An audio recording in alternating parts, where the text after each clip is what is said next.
the darkest secret about your life, the one nobody ever warned you about, is that almost everything you think, feel, want, admire, crave, hate, and fear was quietly planted inside you by forces you never saw and decisions you never made. And if you stay for the next 15 seconds, you're going to realize that your personality might not even be yours. You think your choices are the result of free will, but the truth is that you've been trained since birth to respond to the world in predictable patterns, and what feels like intuition or preference is often just the residue of someone else's influence, someone else's agenda, someone else's unseen hand shaping your mind long before you were old enough to defend it. The programming began before you could speak, because the human brain is most vulnerable when it's young, wide open, and desperate for security. So your environment didn't just teach you how to survive, it installed emotional reflexes, fears, insecurities, and automatic reactions that still control you to this day, even though you have no memory of where they came from. People talk about childhood like it's just a nostalgic blur of toys, school, and innocence.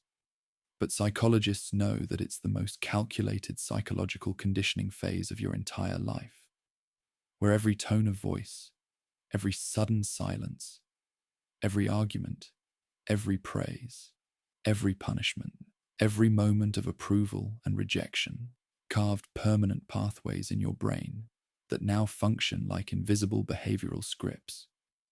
What you call your type is actually a repetition of the emotional patterns you experienced in childhood. What you call your fear was once a lesson enforced by someone's anger or neglect. And what you call your dreams are often desires shaped by expectations you absorbed from people who convinced you that their version of success should become your destiny. Think about it. The first people you ever trusted, the ones you depended on for food, comfort, and safety, were also the first people who taught you how to interpret the world, and whether they meant to or not. Every moment of their frustration, affection, fear, or instability formed the foundation of your beliefs about what love is, what danger is, what achievement means, and what you should sacrifice to feel accepted. Even the sound of your own inner voice, the tone, the doubts, the guilt, the pressure, the apologies, is just an echo of the people who influenced you the most, when your brain was too young to defend itself from absorbing their emotional energy as part of your identity. When someone raised their voice at you, your nervous system learned to shrink. When someone ignored you, your brain learned to chase validation. When someone praised you only when you behaved a certain way, you learned to perform. When someone punished your honesty, you learned to hide. And now, as an adult, you call these behaviors just how I am, not realizing that they were never natural parts of your personality, but survival codes installed during a period of your life when pleasing others felt like the only way to stay safe. The scariest part is that the mind doesn't differentiate between lessons meant to protect you and lessons meant to control you. So it stores everything, including the lies. And those lies grow into lifelong beliefs that dictate your choices without your awareness.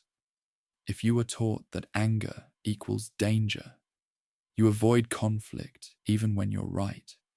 If you were taught that love is scarce, you cling to relationships that damage you.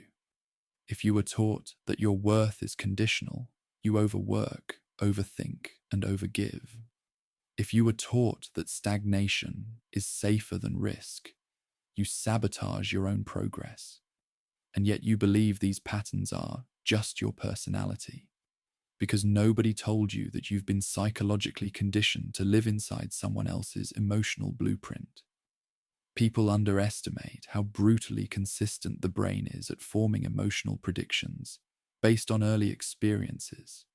And once your mind learns a pattern, it will repeat it for the rest of your life.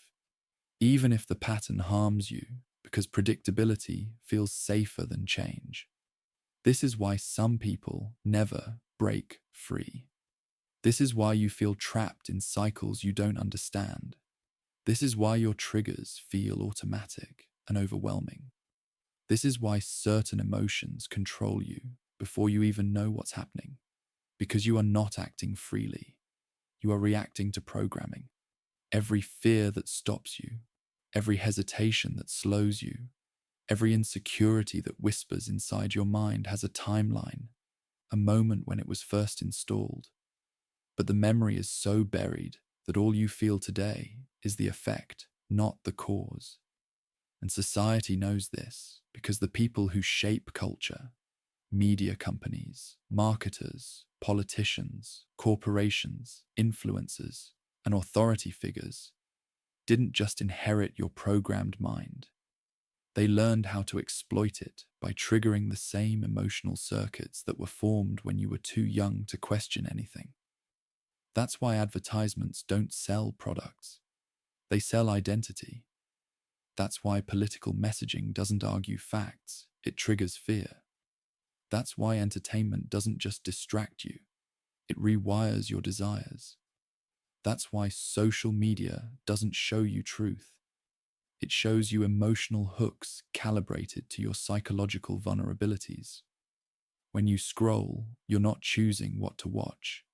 Algorithms are choosing what to feed your subconscious based on patterns you don't even know you follow. Patterns that trace back to childhood beliefs you never consented to. Your mind has been studied, analyzed, mapped, modeled, and reverse engineered so deeply that entire industries exist solely to influence your behavior, not by forcing you, but by activating the same emotional buttons life installed in you decades ago. You were programmed to need approval, programmed to fear rejection, programmed to chase validation, programmed to doubt your own intuition, programmed to trust authority, programmed to question yourself. And because the programming feels like you don't notice the manipulation happening in real time. The scariest part is this. Most people will live their entire lives inside a psychological cage, built out of memories they never created on purpose, responding to emotional triggers they never chose, serving agendas they don't recognize, and following beliefs that were handed to them long before they were capable of thinking for themselves. But the cage only works as long as you don't see it. And now you're starting to see it. Because the truth is brutal but liberating. Your mind is not natural, it is constructed. Your beliefs are not original, they are inherited. Your instincts are not pure, they are conditioned. Your identity is not fixed, it is programmed. And if you stay with me, section by section, you're going to discover exactly who programmed you, how they did it, why they did it, and how to break the code before it controls the rest of your life. The moment you realize you were programmed, the next question you ask, almost instinctively, is who did it? And the disturbing answer is that it wasn't one person, but a chain of influences so layered, so subtle, and so interconnected that unraveling them feels like pulling apart the wiring of your own brain while it's still running. The first programmers were the people who raised you, because your childhood environment acted like an emotional operating system installer. And whether they were loving, strict, chaotic, absent, nurturing, or unpredictable, their behavior became the template your nervous system used to interpret every relationship, every threat, every opportunity, and every emotion you experience as an adult. Most people never understand how powerful this is, because the brain doesn't ask whether an environment is healthy. It only asks whether it's predictable. And whatever you experienced repeatedly became the default code that your mind now uses to navigate life, even if that code is toxic, limiting, or destructive. If love in your home was conditional, you learned to perform for affection. If love was inconsistent, you learned to chase emotional crumbs. If affection was rare, you learned to feel unworthy of comfort. If praise was tied to achievements, you learned to fear failure more than anything else. This is why adults with childhood wounds don't behave like damaged people. They behave like programmed people, following old emotional instructions that feel like survival, not choice. But your parents were only the beginning, because the next programmers were the education systems that didn't teach you how to think, but what to think, turning curiosity into compliance and shaping your perception of success, authority, and intelligence based on standardized expectations designed to reward obedience over originality. You were taught to raise your hand before speaking, to ask permission for autonomy, to follow rules without questioning their purpose, and to believe that authority figures know better than your intuition. And over time, this conditioning created a psychological dependency on external guidance, making it easier for future systems to influence your decisions without resistance. Schools didn't teach you emotional intelligence, self-awareness, boundaries, or critical thinking about your own mind, because an unprogrammed mind is harder to control, harder to predict, and harder to manipulate. So instead, you were taught to memorize information, follow schedules, and meet expectations that benefit institutions, not individuals. Then came society's programming, the invisible network of cultural norms, moral codes, beliefs, stereotypes, traditions, and unspoken rules that dictate what you're allowed to desire, who you're allowed to become, and how much of yourself you're allowed to express before you're labeled rebellious or out of line. Society does not program you to be authentic. It programs you to be manageable. This is why people fear being different, because they were trained to associate individuality with rejection and rejection with danger. So they trade their uniqueness for belonging without realizing that the belonging is conditional, shallow, and temporary. But the programming gets darker, because once your foundational patterns were installed by your environment, schools, and society, the next programmers, the ones who profit the most, entered your life through screens. Media is not entertainment. Media is psychological engineering, disguised as distraction. And every image, storyline, character arc, news clip, conflict narrative, and emotional beat is carefully designed to shape your worldview without you noticing that your worldview is being shaped. Movies teach you what love should look like. Shows teach you who the hero is supposed to be. News teaches you what to fear. Social media teaches you who to envy.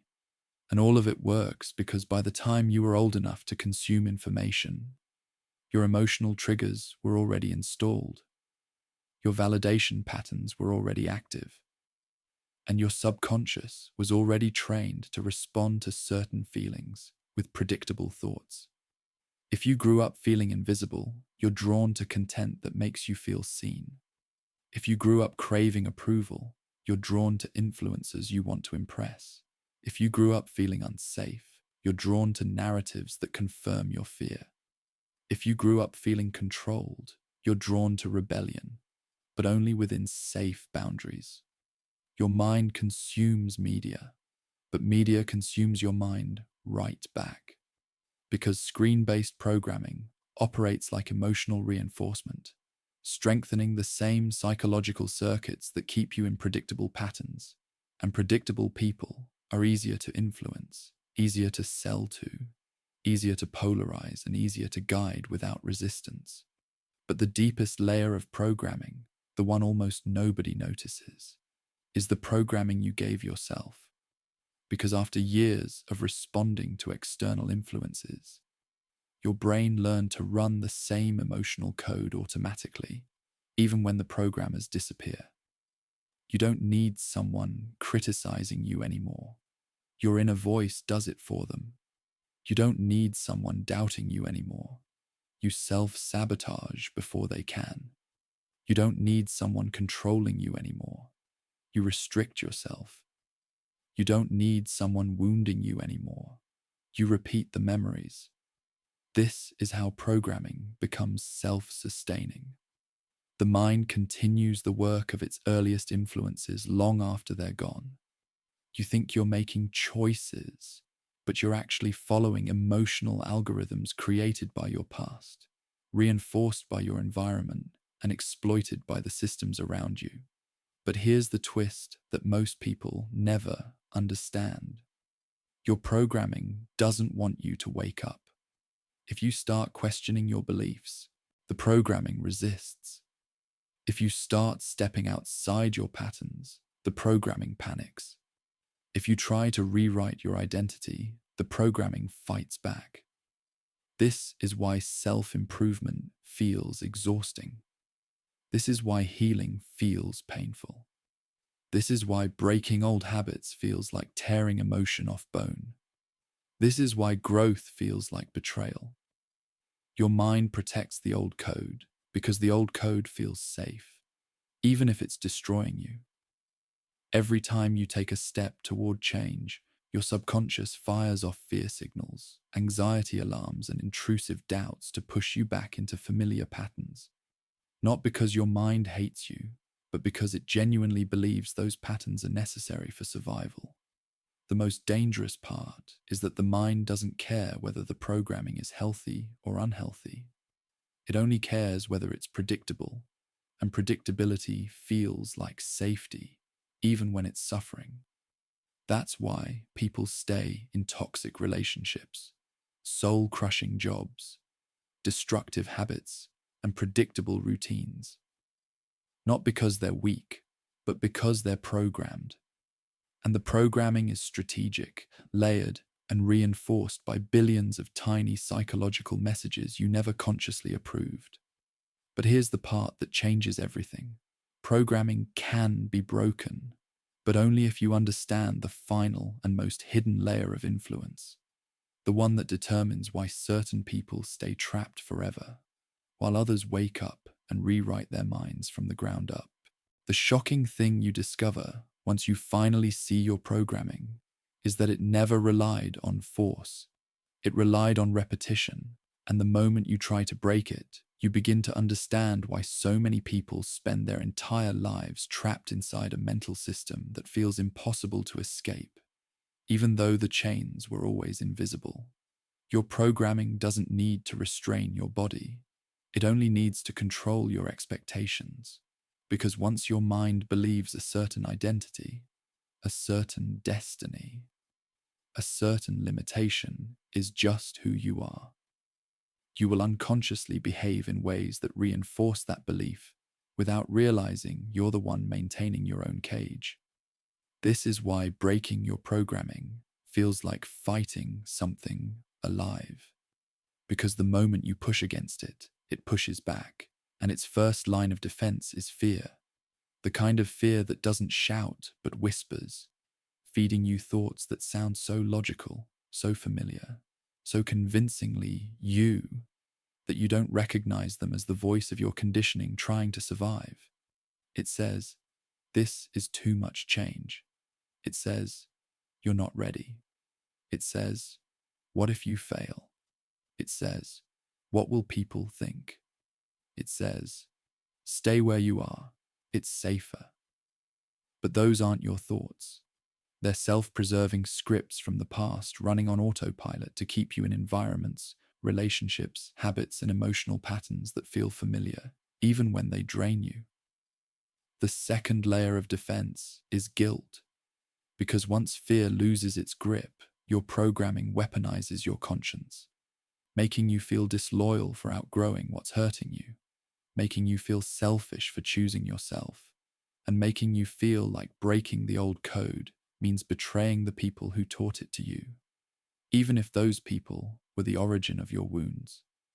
This is why healing feels like treason.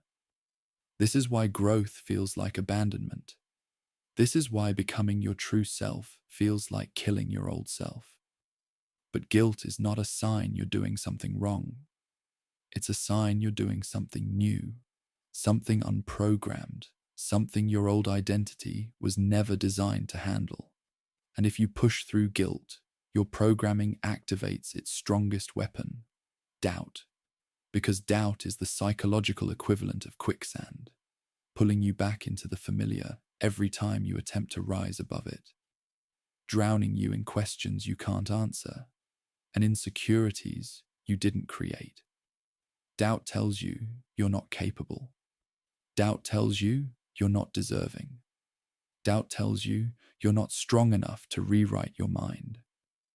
Doubt tells you that your old life, though miserable, is easier than the effort it takes to build a new one.